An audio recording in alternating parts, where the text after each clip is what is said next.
Olá, sejam muito bem-vindas e bem-vindos ao nosso podcast O Espírito do Evangelho. Aqui é Antônio Campos. Seguimos com a leitura comentada do livro do Apocalipse, nossa leitura de verão semanal. Fizemos no episódio passado uma introdução e contexto sobre essa obra que fecha o Novo Testamento. Conseguimos ainda ler e analisar o prólogo e o capítulo 1. E João de Patmos relata que recebeu a orientação de Jesus para escrever o que ele estava vendo, ou seja, as orientações de Jesus para cada um dos lugares, e encaminhar a mensagem para as comunidades de Éfeso, Esmirna, Pérgamo, Tiatira, Sardes, Filadélfia e Laodiceia. São orientações, na maioria das vezes, curtas, não são que nem aquelas cartas de Paulo, né? Longas, não, nada disso, são orientações curtas, que as comunidades devem aplicar naquele presente, naquele momento, imediatamente. E isso é uma marca dessa primeira parte do Apocalipse.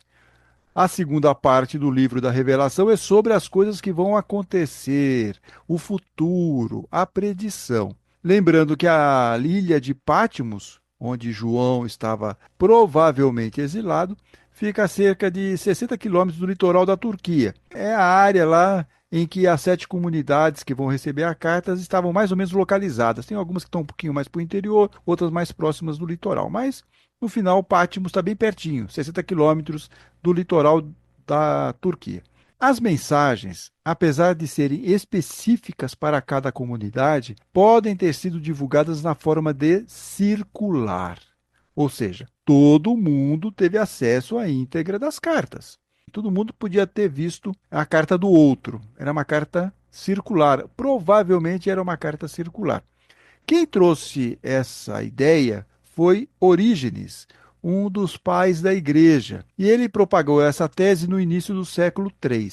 Para ele, as cartas, apesar de terem aspectos pontuais para cada comunidade, continham lições para todas as outras igrejas, e faria sentido terem sido lidas em conjunto e não separadamente. Se existe uma pequena polêmica sobre se a mensagem foi individual ou circular, não há dúvidas, por outro lado, que as cartas seguem uma estrutura parecida, composta na maioria das vezes de 6 itens, como traz aqui, por exemplo, a Bíblia de Estudos Nova Almeida Atualizada. Então, vai ter primeiro uma descrição de Cristo, depois um elogio para a comunidade, na sequência, uma repreensão.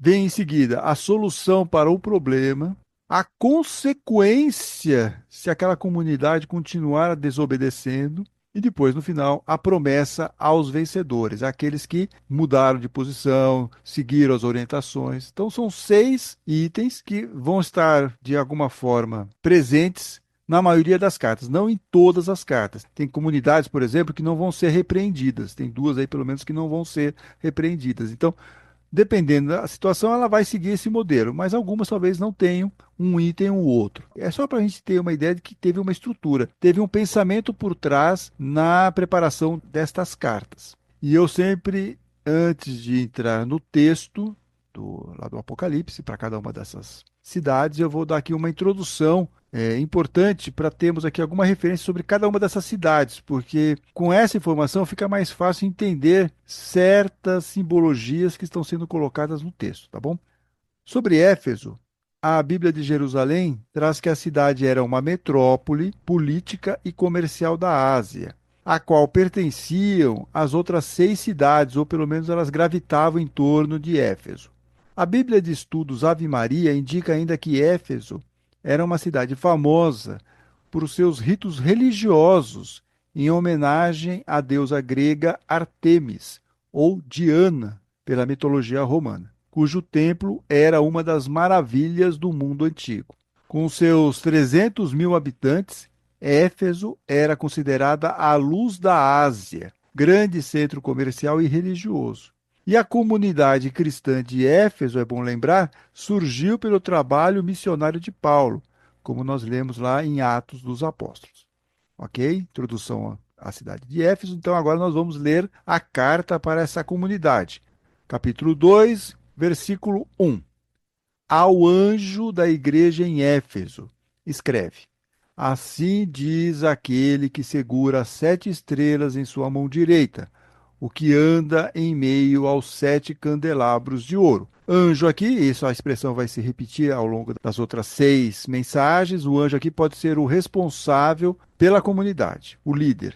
A maioria das Bíblias, dos estudiosos, aponta por esse caminho. Um ou outro acha que pode ser algo mais espiritual. Ok, mas a grande maioria vai por essa linha aqui que a mensagem está sendo endereçada ao responsável pela comunidade.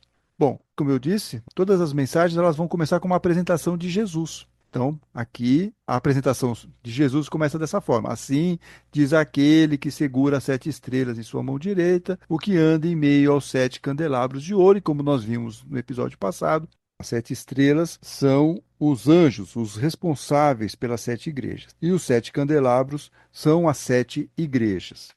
Então, sigamos aqui, versículo 2. Conheço tua conduta, tua fadiga, o seu esforço, né? Algumas Bíblias trazem isso, o seu esforço e tua perseverança. Sei que não pode suportar os malvados. Puseste à prova os que se diziam apóstolos, e não são, e os descobriste mentirosos. És perseverante, pois sofreste por causa do meu nome, mas não esmoreceste. Então, aqui temos o elogio. Conheço a tua conduta, a tua fadiga, o seu esforço, a tua perseverança. E ele também suportou aí os malvados, aquela comunidade. Então, temos aqui a parte do elogio. Quando ele fala aqui que puseste à prova os que se diziam apóstolos e não são, e os descobriste mentirosos, ao que tudo indica, surgiram na cidade líderes que se diziam apóstolos, mas não eram. O comentário bíblico São Jerônimo diz que João de Pátimos chama essas pessoas de falsos profetas, porque ele rejeita seu ensino ou porque eles, né, esses falsos profetas, fazem concorrência à sua liderança, ou ambas as coisas. Versículo 4: Devo reprovar-te, contudo, por teres abandonado o teu primeiro amor. Olha só, essa frase aqui é uma frase importante e famosa, né? Abandonado o teu primeiro amor. E aqui, quando ele começa, ele já está dando a primeira indicação. É a reprovação, a repreensão. Devo reprovar-te por você ter abandonado o seu primeiro amor. E abandonado o primeiro amor pode ser interpretado, ou a interpretação mais corriqueira, é que a comunidade havia perdido o seu amor inicial por Cristo. Pode ter diminuído um pouco aquela paixão, né? A Nova Almeida atualizada acrescenta que a frase também pode representar a falta de amor um pelos outros dentro da comunidade. Versículo 5. Recorda-te, pois, de onde caíste. Converte-te e retoma a conduta de outrora. Agora temos a solução para o problema. Voltar às boas obras do começo e assim reconquistar o primeiro amor. Segue aqui o texto, ainda no versículo 5. Do contrário, virei a ti e caso não te convertas, removerei teu candelabro de sua posição. Então, qual vai ser a consequência pela desobediência? Removerei teu candelabro de sua posição. E essa retirada do candelabro pode significar que aquela comunidade arrisca perder a condição de igreja ou de referência, se não recuperar seu caráter exemplar de antigamente. Versículo 6. Tens de bom, contudo, o detestares a conduta dos nicolaítas, que também eu detesto. Aqui eu estou seguindo a Bíblia de Jerusalém, como vocês sabem, mas a maioria das Bíblias ela tem uma outra tradução. Eles usam, em vez de detestares a conduta, costuma-se colocar: vocês odeiam as obras dos nicolaítas, que também eu odeio. Tá? Então aqui temos uma divergência com relação à tradução. Bom, aqui é ressaltado outro ponto positivo da comunidade de Éfeso. Detestar ou odiar, né, dependendo da tradução, a conduta dos nicolaítas. Ninguém sabe ao certo quem eram os nicolaítas, mas a tese mais aceita é que podia ser um grupo cristão dissidente e considerado herético. Em relação a Jesus odiar a conduta dos nicolaítas, muitos teólogos tentam suavizar a frase ao dizer que Jesus não odiava uma pessoa, mas a conduta. Eu não sei quanto a vocês, mas eu acho muito estranho Jesus falar algo assim em qualquer circunstância. Sigamos. Versículo 7. Quem tem ouvidos, ouça o que o Espírito diz às igrejas. Ao vencedor, conceder-lhe-ei comer da árvore da vida que está no paraíso de Deus. Então, aqui temos a promessa aos vencedores, aqueles que seguem as recomendações aqui da mensagem. Comer da árvore da vida. A árvore da vida estaria lá no Jardim do Éden e é mencionada no livro do Gênesis. Essa árvore garantia a vida eterna aos puros, mas seu acesso foi proibido após a queda de Adão e Eva. A árvore da vida reaparece aqui como uma promessa à comunidade de Éfeso de que vão poder acessá-la se mudar o comportamento. A árvore da vida voltará a ser mencionada lá no finalzinho do Apocalipse. E assim terminamos a mensagem à comunidade de Éfeso. Como eu disse, são mensagens curtas. E agora estamos prontos para ir para a segunda carta, que agora é da cidade de Esmirna, que é a atual Izmir, fica a 60 quilômetros de Éfeso, e era uma cidade romana e portuária. Recebeu muitos judeus que tinham sobrevivido à destruição de Jerusalém pelos romanos, em 70 depois de Cristo. Esses judeus haviam se convertido em inimigos dos cristãos, e os embates eram constantes. Então vamos agora ao texto. Versículo 8, lá do capítulo 2. Né? Ao anjo da igreja em Esmirna. De novo aqui ao anjo, ou seja, ao responsável pela igreja em Esmirna, você vai escrever o seguinte: assim diz o primeiro e o último, aquele que esteve morto, mas voltou à vida. Então, aqui para essa cidade, João está apresentando aqui Jesus dessa maneira, que é o primeiro e o último, aquele que esteve morto, mas voltou à vida, né, após a crucificação, como todos nós sabemos. Versículo 9. Conheço tua tribulação, tua indigência ou pobreza. És rico, porém, e as blasfêmias de alguns dos que se afirmam judeus, mas não são, pelo contrário, são uma sinagoga de Satanás. Então vamos lá. Pobre materialmente, mas rica espiritualmente. Isso aqui é o elogio para a comunidade. E no texto, aqui existe uma referência ao embate. Né? Você percebe aqui claramente um embate, uma briga, uma disputa com a comunidade judaica da cidade. E nessa mensagem não existe repreensão. Versículo 10. Não tenhas medo do que irá sofrer. Eis que o diabo vai lançar alguns dentre vós na prisão, para serdes postos à prova. Tereis uma tribulação de 10 dias. Mostra-te fiel até a morte, e eu te darei a coroa da vida. E aqui o diabo ou Satanás tem como significado ser o caluniador, o adversário, o que provavelmente quer dizer que os judeus iriam denunciar os cristãos às autoridades. Essa é uma tese que alguns estudiosos defendem aqui para esse texto. E por causa disso, alguns cristãos serão presos. A Nova Almeida atualizada comenta que a tribulação será breve, que é o simbolismo aí dos 10 dias. Mas ela pode acabar não em libertação da prisão, mas em martírio. Daí a menção à coroa da vida, uma libertação ainda maior, a coroa de louros da vitória aos que amam a Deus e foram martirizados. Versículo 11. Quem tem ouvidos, ouça o que o Espírito diz às igrejas. O vencedor, de modo algum, será lesado ou prejudicado pela segunda morte. Então, o vencedor, por sua fidelidade e martírio, está imune ao que ele chama aqui de segunda morte, que seria uma espécie de punição eterna. Terminamos aqui a leitura da carta a Esmirna. Então, vamos para Pérgamo. E Pérgamo está a 70 quilômetros de Esmirna e tinha vários templos, inclusive um ao imperador romano.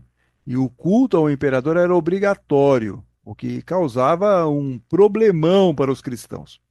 Também tinha um templo a Esculápio ou Asclépio, que era o deus da medicina.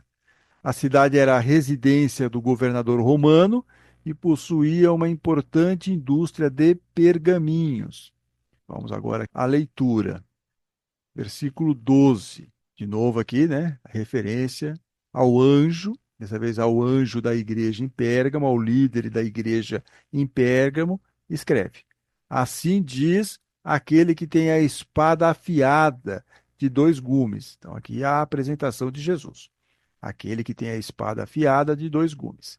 Versículo 13. Sei onde moras, é onde está o trono de Satanás. Tu, porém, seguras firmemente o meu nome, pois não renegaste a minha fé, nem mesmo nos dias de Antipas, minha testemunha fiel, que foi morto junto a vós, onde Satanás habita. Bom, trono de Satanás, provavelmente uma questão simbólica pelos diversos templos pagãos que existiam na cidade e também pelo culto ao imperador, fora que era uma cidade administrativa, tinha lá o governador romano, né? Então, tem muito isso, por isso que ele é o trono de Satanás, muito bem localizado, né?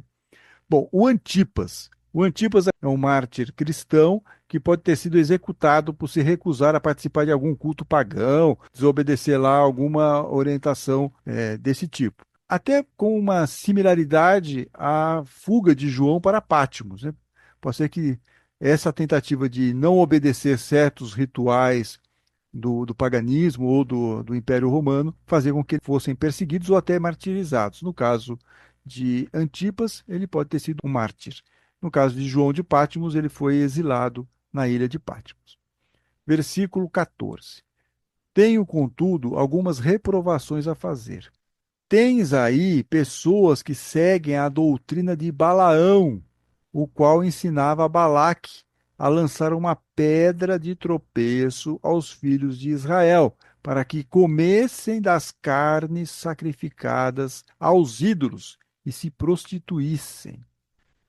Na reprovação à comunidade, e logo na sequência da menção a Antipas, a testemunha fiel que não cedeu às pressões, o autor aponta que alguns da comunidade estão sim cedendo e participam de festividades pagãs ou banquetes em homenagem a alguma divindade deles. Por isso, o autor vai mencionar a doutrina de Balaão, o qual ensinava Balaque. É uma referência, segundo a Bíblia de Jerusalém, ao Antigo Testamento, o livro de Números.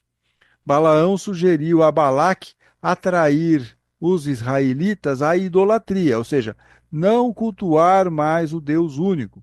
E a grande preocupação aí de João de Patmos é que participar desses jantares ou dessas festas pagãs poderia levar o cristão a se desvirtuar, a mudar aí de direção.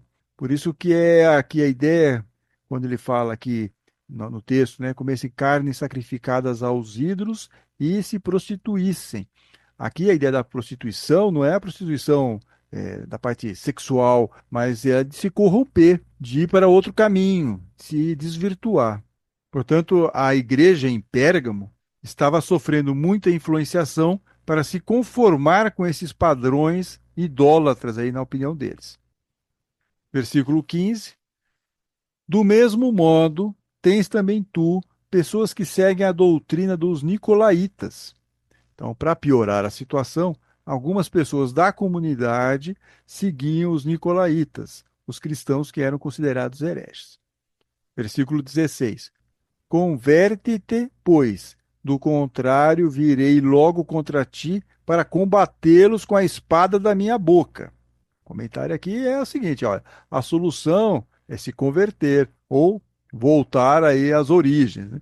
Caso contrário, haveria uma ação divina, simbolicamente representada pela espada, contra aqueles que estavam corrompendo a fé cristã com a idolatria.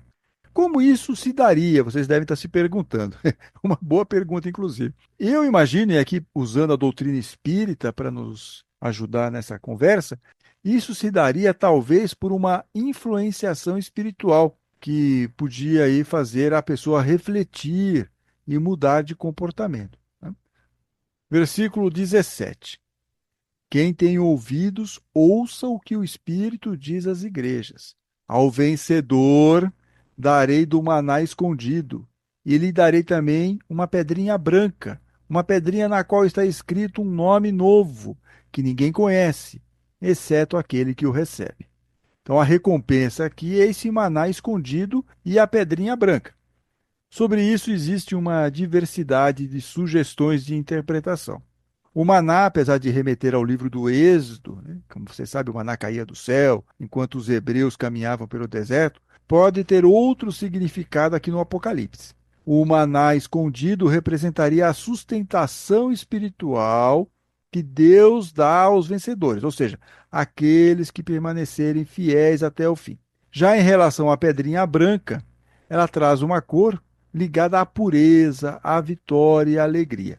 Para a Bíblia de Jerusalém, seria o sinal de admissão ao reino de Deus. É como se fosse um convite especial por meio daquela pedrinha branca. Já o nome novo, também segundo a Bíblia de Jerusalém, exprime a renovação interior que torna digno de receber o convite, a tal pedrinha branca. E para nós espíritas, fazendo aqui uma analogia, seria o auge da reforma interior, da elevação espiritual, não é mesmo? Tiatira. Opa, chegamos à quarta mensagem e que encerra o capítulo 2.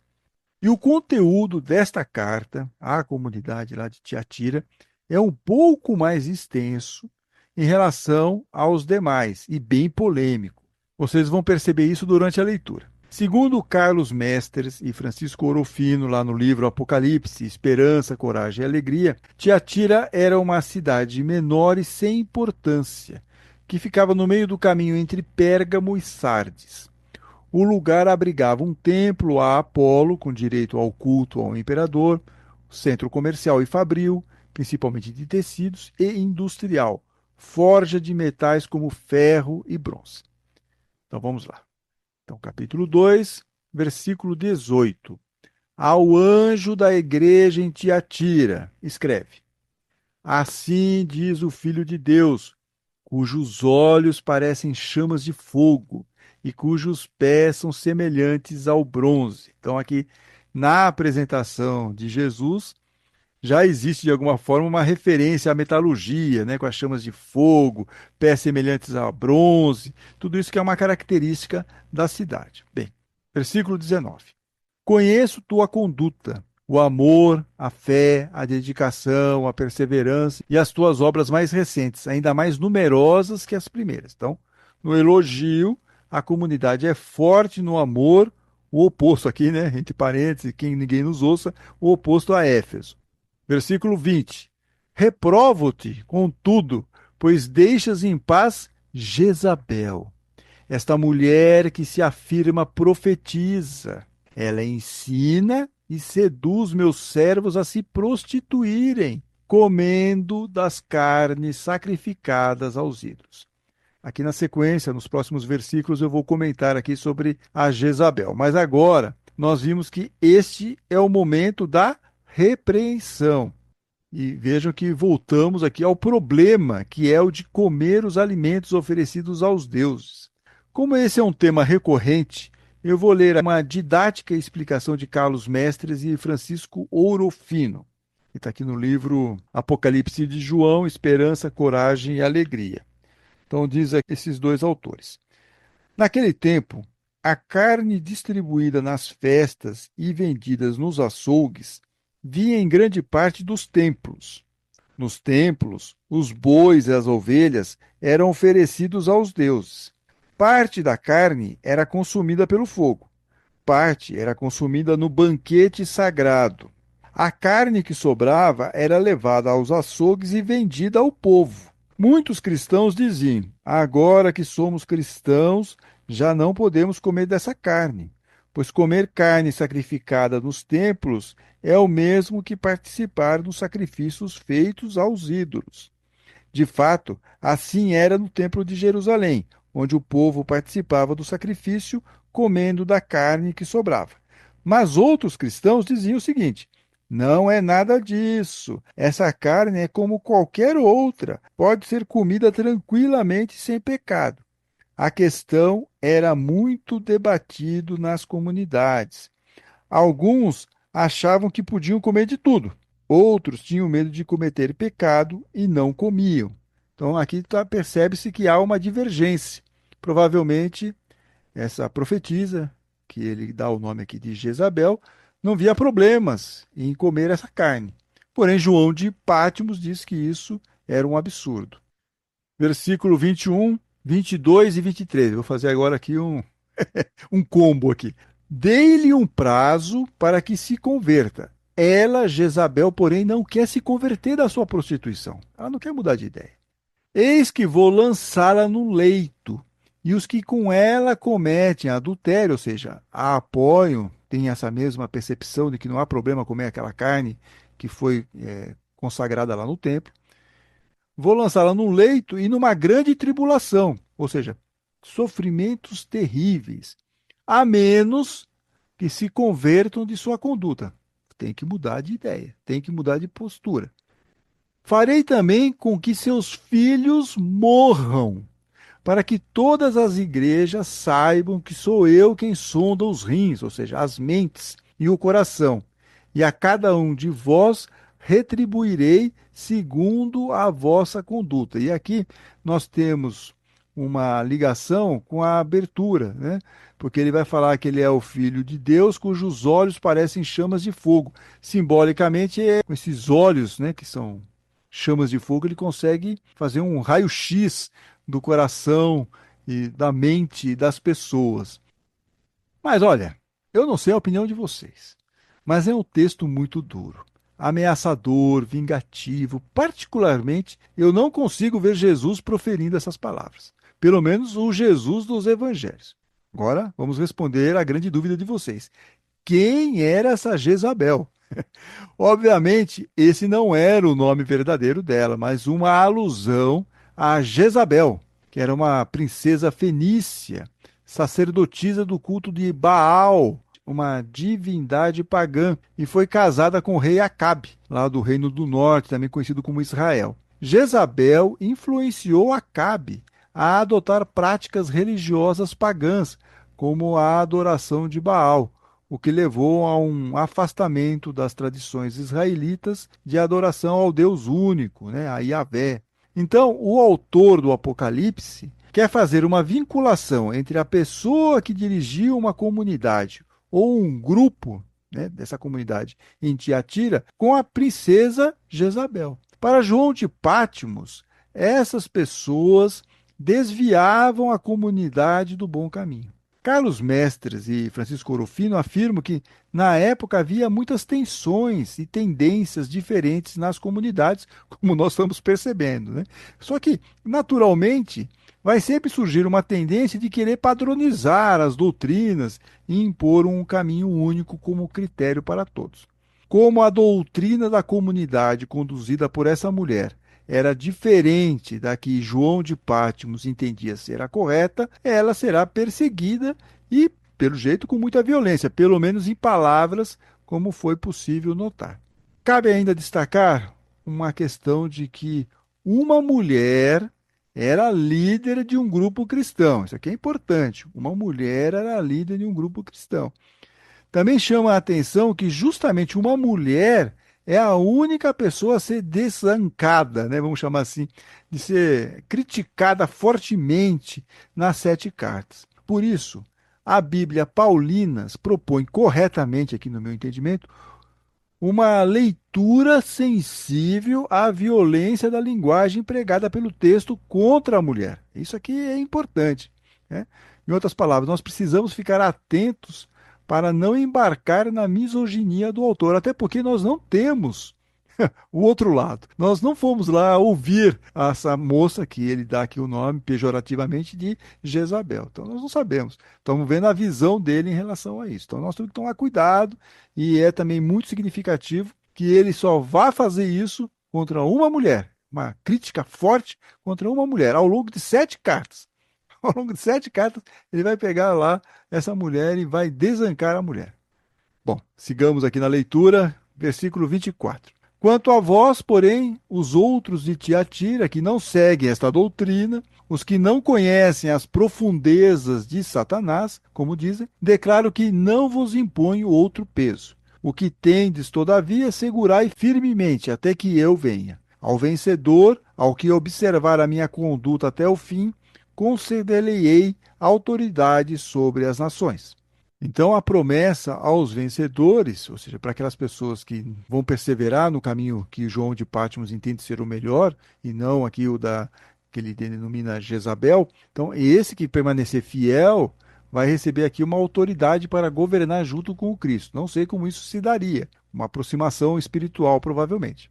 Então, agora vamos ao versículo 27, que é uma continuação do 26. Então, lá ele está falando que ao vencedor vai ter autoridade sobre as nações, e esse vencedor, com um cetro de ferro, as apacentará, como se quebram os vasos de argila, conforme também eu recebi esse poder de meu Pai.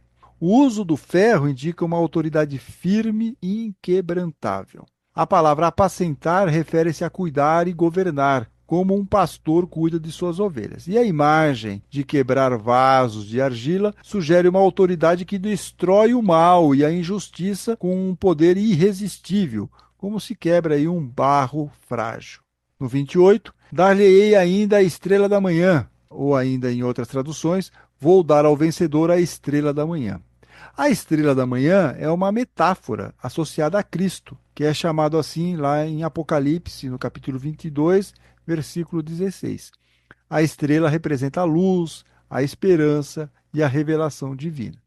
E, finalmente, o 29. Quem tem ouvidos, ouça o que o Espírito diz às igrejas, e assim encerramos o capítulo 2. Vamos agora ao capítulo 3. Já vamos para a mensagem à cidade, à comunidade de Sardes. A Bíblia de Estudos Ave Maria faz um comentário curioso de apresentação dessa cidade. Diz que Sardes encontrava-se em uma situação de coma espiritual, ou seja, os cristãos do lugarejo viviam, mas pareciam mortos. Outra curiosidade é que por 2 vezes Sardes havia caído nas mãos de seus inimigos por falta de vigilância. E essa palavra, vigilância, é uma palavra-chave para compreender a mensagem de João de Patmos. Então vamos lá, capítulo 3, versículo 1. Ao anjo da igreja em Sardes escreve: Assim diz aquele que tem os 7 Espíritos de Deus e as 7 estrelas. Conheço tua conduta, tens fama de estar vivo, mas estás morto. E a Bíblia do Peregrino faz aqui um comentário. Ela fala que Sardes pode estar morta, talvez pela fé sem obras, sem atitudes no bem. É uma possibilidade. No versículo 2: Torna-te vigilante. Olha a palavra vigilante aqui aparecendo. Torna-te vigilante, acorda, né?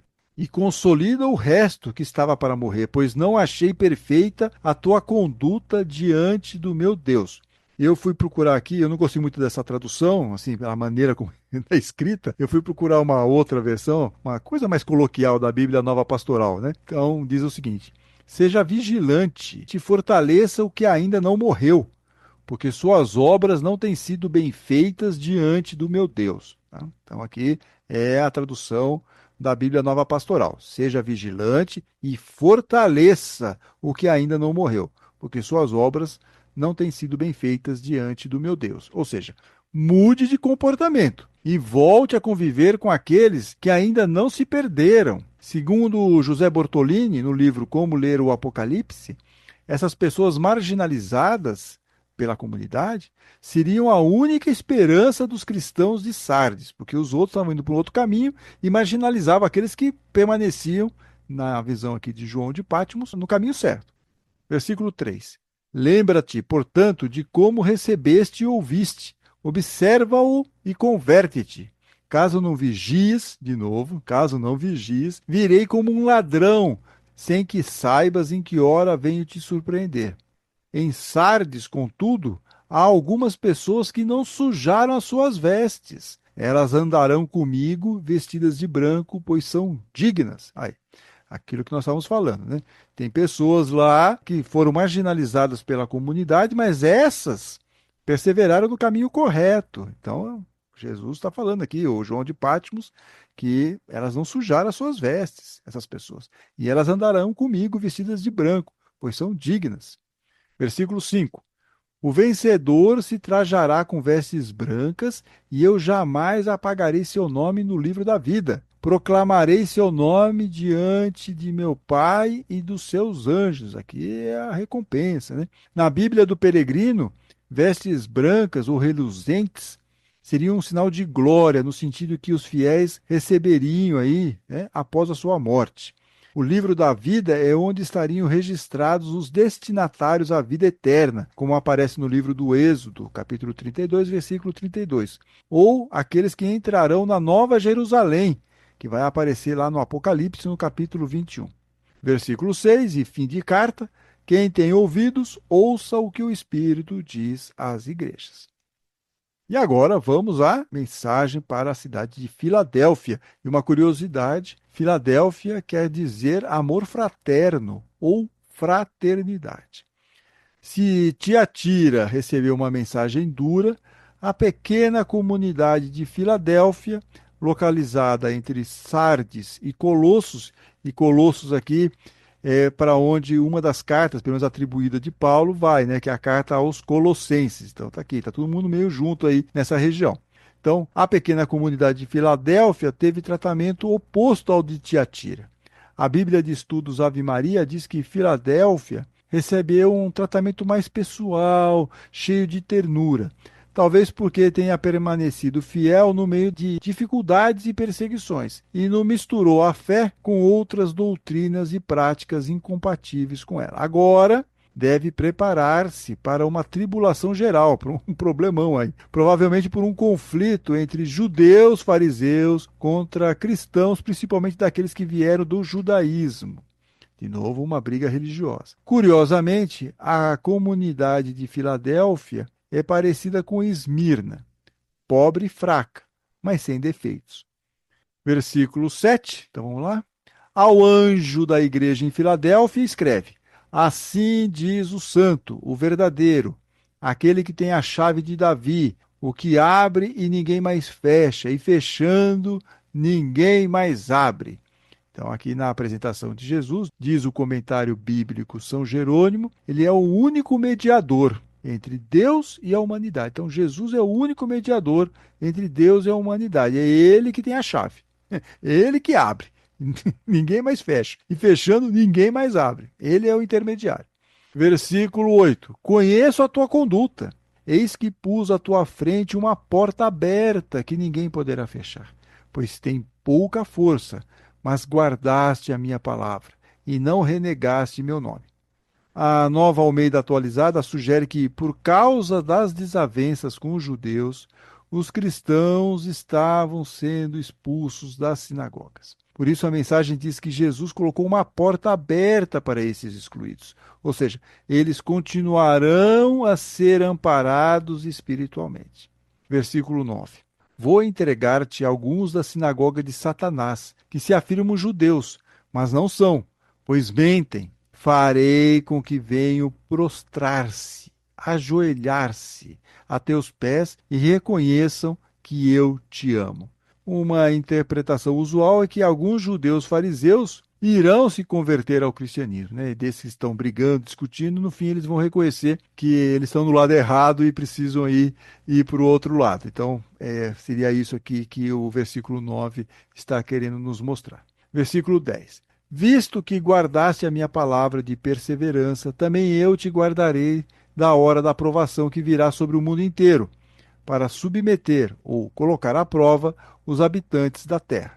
Então, aqui a recompensa não é que os cristãos serão preservados dessa provação, que ele não detalha, mas receberão alguma sustentação espiritual para conseguir passar com coragem pelos desafios futuros. E aqui é uma característica do Apocalipse. Nós vamos ver que isso é uma marca mesmo, né? Quer dizer, dessa tribulação, essa situação difícil, vai acontecer. Quase todo mundo vai ter que dar aqui algum tipo de contribuição, mas aqueles que perseverarem na fé terão aí algum tipo de sustentação. Versículo 11. Venho logo. Repararam nisso? Venho logo. Segura com firmeza o que tens, para que ninguém tome a tua coroa. Venho logo. Outra referência importante de que o Apocalipse, quando trata da predição do futuro, é para algo que ocorrerá em breve, e não daqui a séculos ou milênios. Versículo 12. Quanto ao vencedor, farei dele uma coluna no templo do meu Deus, e daí nunca mais sairá. Escreverei sobre ele o nome do meu Deus e o nome da cidade do meu Deus, a nova Jerusalém, que desce do céu de junto do meu Deus, e o meu novo nome. José Bortolini chama a atenção para a repetição da palavra nome nesse versículo. Tem 3 vezes aqui a repetição da palavra nome. Para o autor de Como Ler o Apocalipse, nome é a mesma coisa que identidade. E a identidade dessa comunidade é a fraternidade. Achei bem sacado essa percepção aqui do Bortolini sobre isso, né? Pegando a ideia do nome, inclusive da cidade. Se vivermos em fraternidade, diz ele, já estaremos sabendo o que significa a Nova Jerusalém. E eu aqui acrescento que saberemos o que seria viver em um mundo regenerado, né? Essa questão aí da caridade, da fraternidade. Kardec falou muito sobre isso ao longo dos livros, né? E também lá nos textos da Revista Espírita. Versículo 13, encerrando essa carta. Quem tem ouvidos, ouça o que o Espírito diz às igrejas. Laodiceia, gente. Chegamos à última carta e vamos finalizar o capítulo 3. Laodiceia era uma importante e rica cidade da Frígia, lá no meio da Ásia, onde hoje é a Turquia, e ficava a meio caminho entre Colossos e Hierápolis.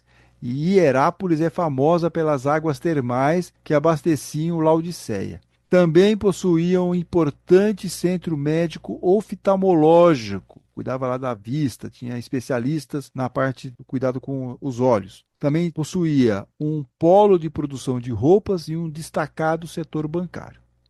Versículo 14. Ao anjo da igreja em Laodiceia, escreve: Assim fala o Amém, a testemunha fiel e verdadeira, o princípio da criação de Deus. José Bortolini interpreta o Amém como fidelidade permanente. E Jesus é esse Amém de Deus. Laodiceia, por outro lado, seria o oposto disso, ou seja, foi infiel e se corrompeu. Versículo 15, essa frase é uma frase famosa, hein? Atenção.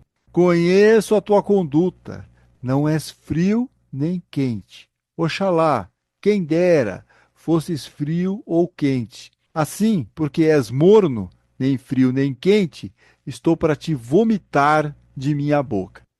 Todo mundo conhece bem essa frase. Jesus não gosta da coisa morna. Ele quer que seja quente ou frio, mas morna não.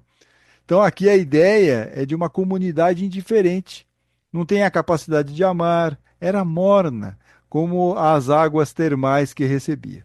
Essa é uma interpretação que alguns autores nos apresentam. Versículo 17. Pois dizes, sou rico, enriqueci-me e de nada mais preciso. Não sabes, porém, que és tu o infeliz, miserável, pobre, cego e nu. Apesar de ricos e se considerarem autossuficientes, os laodicenses eram espiritualmente cegos, pobres e nus. Interessante essa simbologia, né? Versículo 18. Aconselho-te a comprar de mim ouro purificado no fogo, para que te enriqueças. Vestes brancas para que te cubras e não apareça a vergonha da tua nudez. E um colírio para que unjas teus olhos e possas enxergar.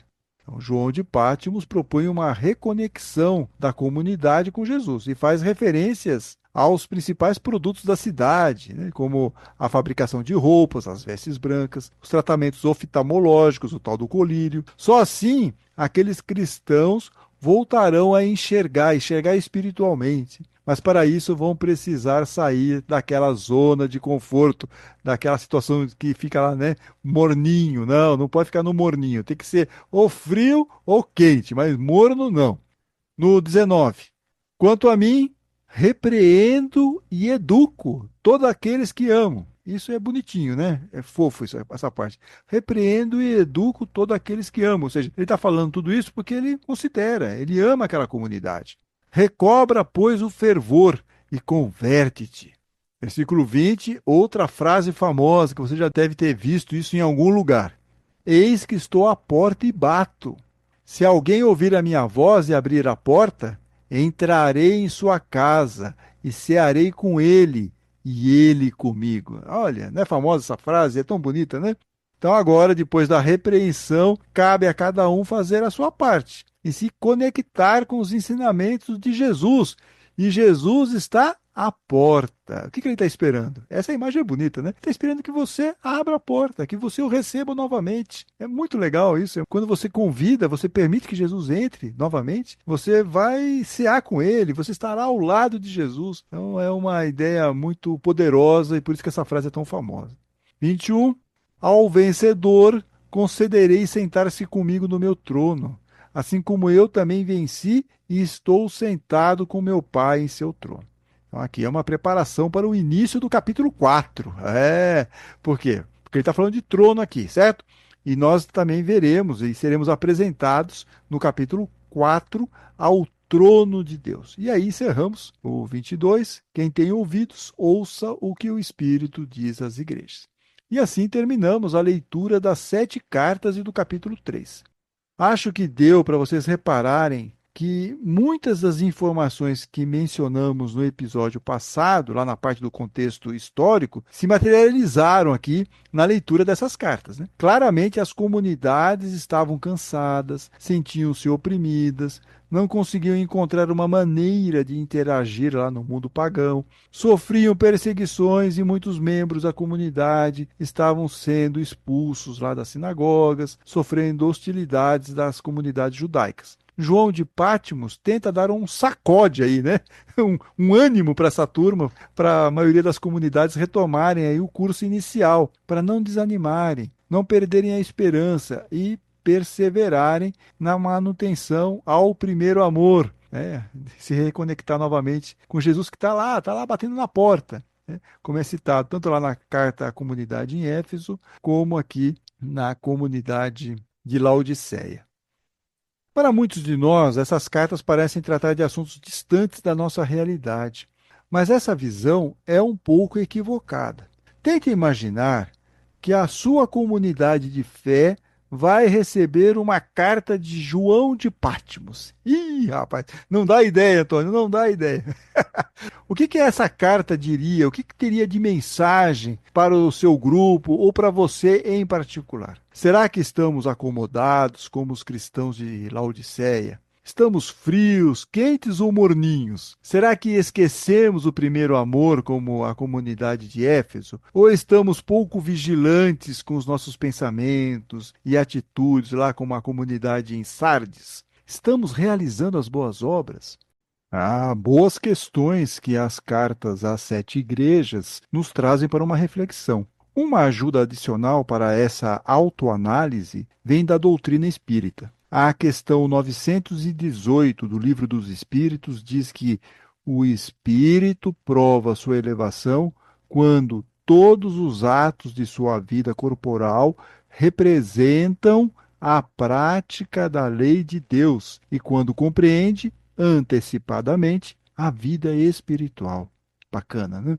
Portanto, para sermos cristãos de verdade, as nossas atitudes precisam representar a lei de Deus, ou, como disseram os espíritos de luz para Kardec, a lei de justiça, amor e caridade. É um ótimo parâmetro, não? Bem, sem querer estender muito a duração deste episódio e dos próximos, mas acho importante deixar um momento no programa para responder algumas dúvidas das queridas ouvintes e estimados ouvintes. Então, sem mais delongas, vamos aos questionamentos. A primeira pergunta é da Vanessa, que me enviou a questão pelo direct do Instagram de O Espírito do Evangelho. A Vanessa pergunta sobre o simbolismo do número 7, que mencionamos lá no final do capítulo 1, por causa das 7 estrelas na mão direita e os 7 candelabros. Ótima questão. O livro do Apocalipse tem como característica usar e abusar da simbologia, principalmente dos números. E o número 7, em especial, será recorrente em outras passagens. As 7 cartas, como vimos hoje, 7 selos, 7 trombetas, 7 chifres, 7 olhos, e aí por aí vai, né? O livro do Apocalipse, Esperança, Coragem e Alegria, de Carlos Mestres e Francisco Orofino, explica que o número 7 indica plenitude, perfeição, totalidade. No caso das 7 cartas, por exemplo, existe o simbolismo da perfeição, né? Elas representam algo divino, da plenitude de Deus e a totalidade. A outra questão foi enviada pelo Ariovaldo na caixa de mensagens do YouTube. Ele comenta que dos apóstolos de Jesus, João foi o único que morreu sem suplícios, né? Não foi torturado, não foi assassinado, nada disso. E aí o Ari pergunta: não seria essa longevidade de João um forte indício para a autoria do Apocalipse? Muito interessante essa pergunta. Primeiro, vamos esclarecer que não tem nenhum problema acreditar na tradição de que foi o discípulo João quem escreveu o Apocalipse. Muitas pessoas acreditam nisso, até porque é a informação que por séculos foi martelada em nosso inconsciente pela igreja. Mas, sempre tem um mas. Para acreditar nessa tese, você precisa resolver pelo menos duas questões, ou dois aspectos aqui. A primeira é que João de Patmos não diz em nenhum momento no texto do Apocalipse que ele foi o discípulo de Jesus. Não é estranho isso? Eu colocaria, se eu tivesse sido discípulo, estava escrevendo lá um texto e eu vi Jesus, eu falava, ô mestre, né? Revi o meu mestre querido e tal. Bom, isso não acontece. O segundo ponto é partir do pressuposto que João soubesse escrever, ainda mais em grego, idioma em que foi escrito não só o Apocalipse, como todo o Novo Testamento. Tem uma passagem muito interessante lá em Atos dos Apóstolos, que é significativa e esclarecedora a esse respeito. Está lá no capítulo 4, versículo 13, em Atos dos Apóstolos, que diz assim: vendo a ousadia de Pedro e João, e sabendo que eram homens iletrados e comuns, maravilhavam-se e reconheciam que haviam estado com Jesus. Ou seja, Pedro e João eram iletrados, analfabetos, como a grande maioria da população da época. Assim, é bem pouco provável que João, o discípulo, tenha escrito qualquer um dos textos do Novo Testamento atribuídos a ele. Diante disso, vamos sempre identificar o João do Apocalipse como João de Patmos, para não confundir com João, o discípulo de Jesus. A última pergunta vem da Márcia, e é uma pergunta que faria Allan Kardec se emocionar. A Márcia pergunta se é possível duvidar do transe mediúnico de João de Patmos, e se todo o livro não passaria, na verdade, de uma criação literária pura e simplesmente, não tendo nenhuma relação com revelação espiritual ou algo do tipo. Excelente pergunta. E eu mencionei Allan Kardec porque ele batia muito na tecla para que sempre fizéssemos uma análise das comunicações mediúnicas, né? Usando aqui o critério da razão e do bom senso. E para nossa alegria, a Márcia foi por esse caminho de questionamento. Temos que duvidar mesmo e questionar tudo. Eu não sei se ele teve ou não uma revelação espiritual, mas não seria de se espantar se tudo fosse uma obra ficcional. Afinal, tudo indica que João de Patmos queria passar uma mensagem para as comunidades, mas talvez ele não tivesse autoridade suficiente para isso. Uma hipótese plausível, então, dentro dessa tese, é ele ter usado o nome de Jesus e de Deus para conseguir ser ouvido e, principalmente, obedecido. Por isso, precisamos analisar o texto do Apocalipse com muito cuidado. Nós vimos hoje Jesus odiando o comportamento de um grupo de pessoas, lá, os tais nicolaítas, né? Ou mesmo prometendo matar os filhos de uma líder da igreja de Tiatira. O próprio texto do Apocalipse, né, na sua íntegra, não traz palavras como misericórdia e fraternidade. Amar o inimigo, então, passa longe. Não é de se espantar que Martinho Lutero, que vai ser um nome importante na criação do protestantismo, dizia que ele não conseguia encontrar Jesus no livro do Apocalipse. Polêmico, não? Seja como for, ler o Apocalipse com essa atenção é um ótimo exercício de análise de uma comunicação mediúnica. Bem, essas foram algumas das questões enviadas pelos nossos ouvintes. Participe também. Fico aguardando aqui o seu comentário. Com este episódio, encerramos a parte das cartas do Apocalipse, conhecidas também como as orientações para o momento presente. E estamos prontinhos para ver as predições do futuro. A partir da semana que vem, começaremos a ler a segunda parte do livro do Apocalipse. Marquem aí em sua Bíblia o capítulo 4 e vamos tentar ler ainda os capítulos 5 e 6. Será a nossa próxima leitura comentada. Fiquem bem, fiquem com Deus.